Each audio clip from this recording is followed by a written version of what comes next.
Gikonpermar sa lokal nga kagamhanan sa lalawigan sa Negros Oriental nga adunay nagpositibo sa African swine fever sa gikuhang mga sample sa lungsod sa La Libertad. Si Nico Sereno sa report. Talos pero ubay-ubay yun naapektahan. Gipahibaw ni Governor Manuel Chaco sa Garbaria nga 65 ka mga baboy nga gipaubos sa Provincial Veterinary Office sa surveillance gikuhaan og blood sample. Mato ni Dr. Melody Dulce Amor Villan, Provincial Veterinarian, nga upat ka mga area nga gipaubos sa ilang buhatan sa surveillance nakuhaan na og blood sample human makadawat og taho nga 37 ka mga baboy sa maong mga lugar na ngamatay.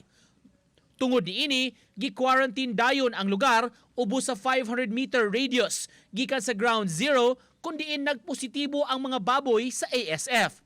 Sa 65 ka mga blood sample, 5 ang nagpositibo sa ASF virus nga gipamatay rasab aron kapugnan ang pagkatap niini. Bisan kung napugnan ang pagkatap sa African swine fever sa lungsod sa La Libertad, padayon gihapon nga gibantayan ang tulo ka kasikbit nga mga barangay aron masuta kung luwas ba ang mga binuhing baboy.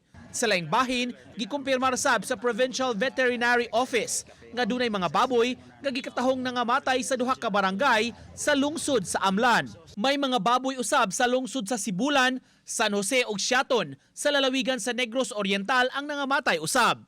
Gipaabot pa ang resulta sa blood sample sa maong mga dapit. Hinuon, gi-quarantine ang mga lugar nga namatyan sa mga baboy. We were able to handle it last time pero daghan na gitong naigo. Thankfully, it wasn't a total loss pero ubay-ubay yun naapektahan.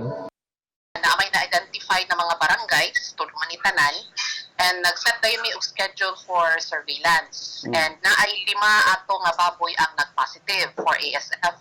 Samtang apektado karon ang hog racing industry sa lalawigan tungod sa ASF.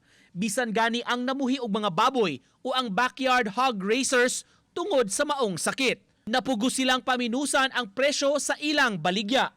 Haba. Bukan yun ang itong hog industry sa atong lalawigan. Kaya ang itamo karoon pagkapahibalo na as soon as governor og executive order banning all the pigs pork products ay og na yun ang atong mga backyard hog racer. Tungod sa ASF, gidili ang pagdala sa mga litsonong baboy sa Subo nga mao'y labing dakong market sa hog racing industry sa lalawigan sa Negros Oriental. Uban ni Clans Gabutin, Nico Sereno, Balitang Bisdak.